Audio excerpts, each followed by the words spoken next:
पति महाराज की जय। रिद्धि सिद्धि मैया जी की जय। बम बम शिवराम श्री हरि हरि। जय जय श्री राधे श्याम। भक्तों, ये जो तीसरा अध्याय कर्म योग का जो चल रहा है, ये थोड़ा सा बड़ा है, क्योंकि इसमें कर्म योग को पूरा विस्तार से बताया गया है। ये हम अगर अपने जीवन में उतारेंगे तो हम भी अपने कर्तव्य और कर्मों से कभी भी विमुख नहीं होंगे, क्योंकि ठाकुर जी ने इसमें पीछे बताया है वो खुद भी कर्म करते हैं। भगवान को कोई ज़रूरत नहीं है कुछ काम करने की, वो भी कर्तव्य को पूरा करते हैं। इसलिए हम सबको भी ये ध्यान रखना है कि हमें भी सब जो हमें कर्तव्य, हमें जो कर्म मिला है उसे अवश्य पूरा करें, धर्मशील होकर पूरा करें। और मैं इसमें एक चीज़ और आप सबको बताना चाहता हूँ। कईयों को कर्म और कर्तव्य अभी भी समझ नहीं आया। कई लोग कर्म सिर्फ कमाने को कहते हैं,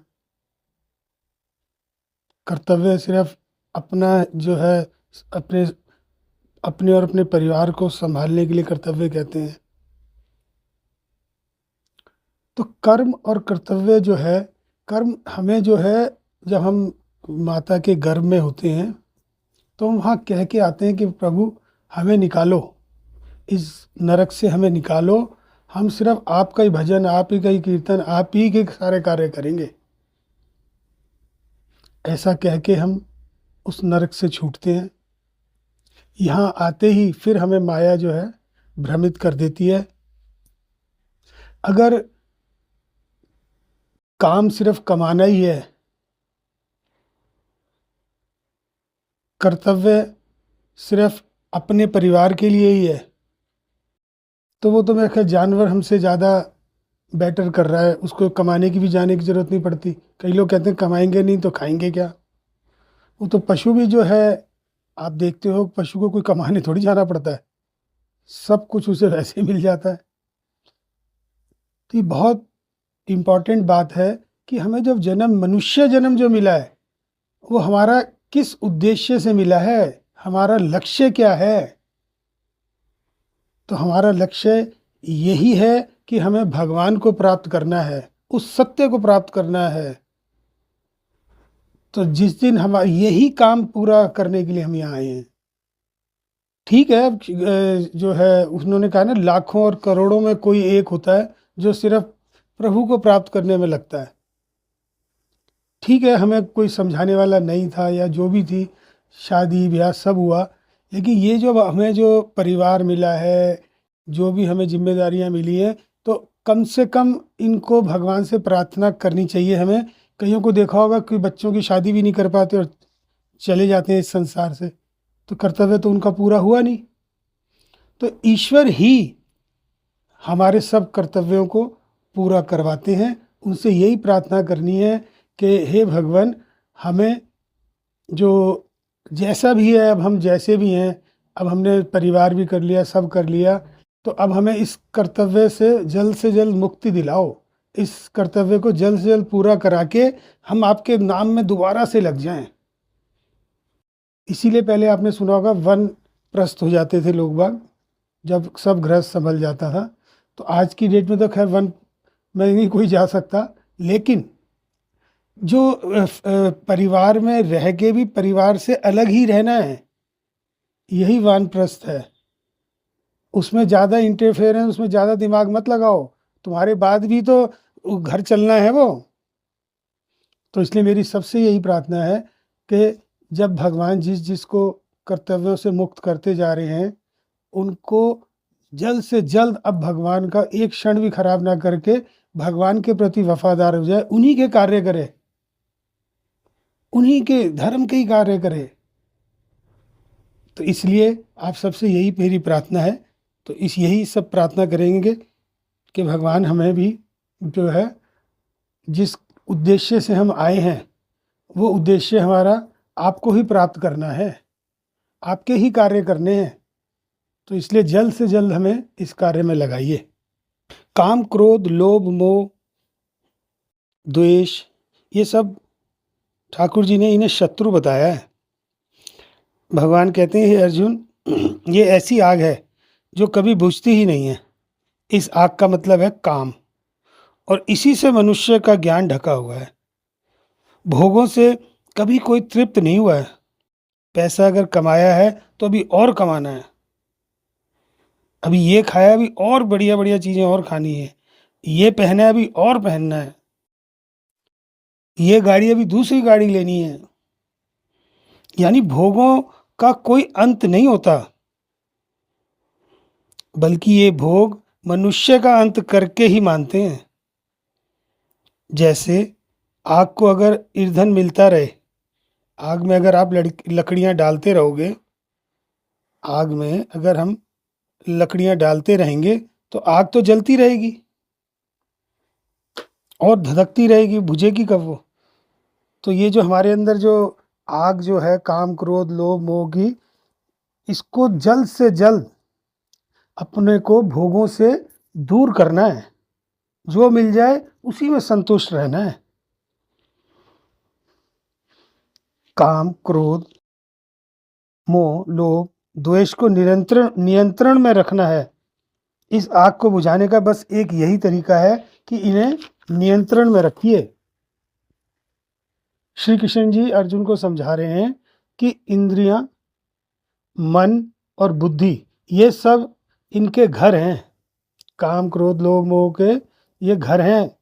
इंद्रियां जो है हमारी, मन और बुद्धि, ये सब इनके घर हैं।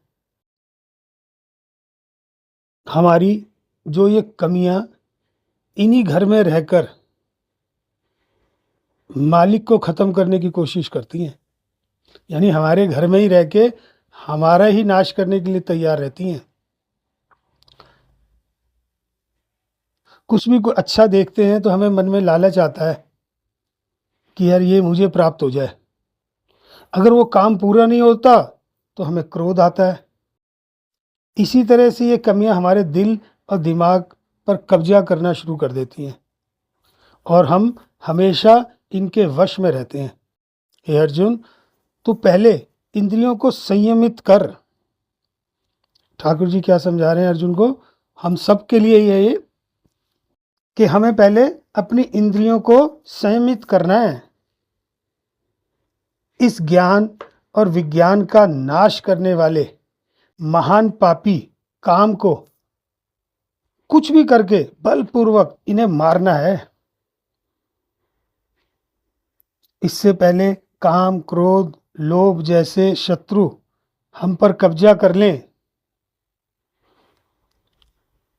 इसलिए हमें अपनी इंद्रियों को वश में करके इन्हें मार दें।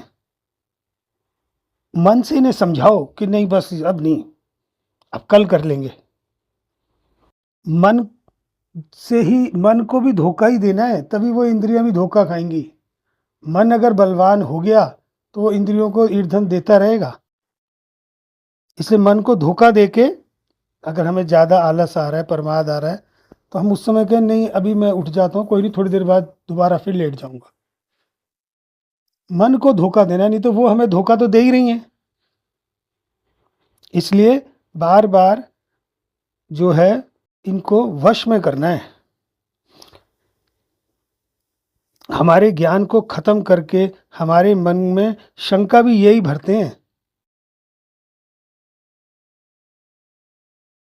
अगर हम इंद्रियों को वश में नहीं रखेंगे, ये काम क्रोध लोभ मोह जो है यही हमारे ज्ञान को खत्म करते हैं और हमारे मन में शंका भर देते हैं और हमें रास्ते से भटका देते हैं।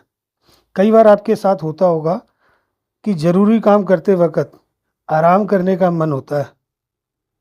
यही वक्त है जब आपको अपनी इंद्रियों को वश में करना है।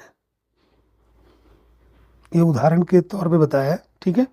इन इंद्रियों से बेहतर मन है, इंद्रियों से बेहतर मन है और मन से बेहतर बुद्धि है, और जो बुद्धि से भी बड़ा है वो हमारी आत्मा है।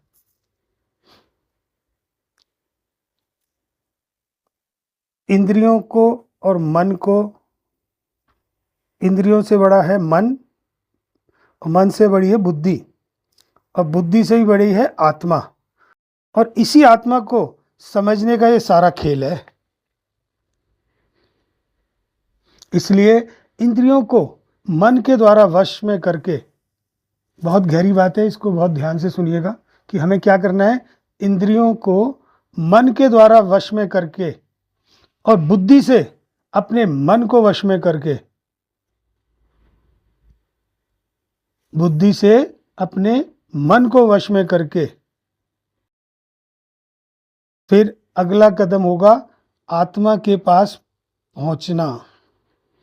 जब मन को भी हम वश में कर लेंगे, इंद्रियों को भी वश में कर लेंगे बुद्धि से, तो फिर हमारा अगला कदम क्या होगा, हम आत्मा तक पहुंचने की, हमारी आत्मा की आवाज़ हमें सुनाई देने लग जाएगी, आत्मा के नज़दीक आ जाएंगे। अभी तो हम आत्मा की आवाज़ को दबा देते हैं, वो यही कारण है। जब हम इंद्रियों को मन से वश में करना है, फिर मन को भी बुद्धि से वश में करना है। जब ये वश में होने लगेंगे तो हम अपनी आत्मा की आवाज़ सुनने लग जाएंगे। आत्मा के पास पहुंचना यानी आत्मा यानी परमात्मा का ही एक रूप है आत्मा। हमारी बुद्धि हमें आत्मा के करीब पहुंचा सकती है, हमारी बुद्धि हमें आत्मा के करीब पहुंचा सकती है, बशर्ते हमारा क्या करना है, हमें इंद्रियों को मन के द्वारा वश में करना है और मन को बुद्धि के द्वारा वश में करना है। बार बार मन भी भागेगा तो बुद्धि हमारे को उस समय लगानी है कि नहीं नहीं, मैं जिस कार्य के लिए आया हूँ मुझे वो कार्य पूर्ण करना है, अपने ईश्वर अपने परमात्मा को पाना है, तो हम अपने परमात्मा तक पहुँच सकते हैं। तो यही सबसे प्रार्थना है, भगवान सबको अपने आप से मिलवाएं, सब अपनी आत्मा का ज्ञान लें, अपनी आत्मा को पहचानें, परमात्मा को पहचानें। बम बम शिवराम श्री हरि हरि।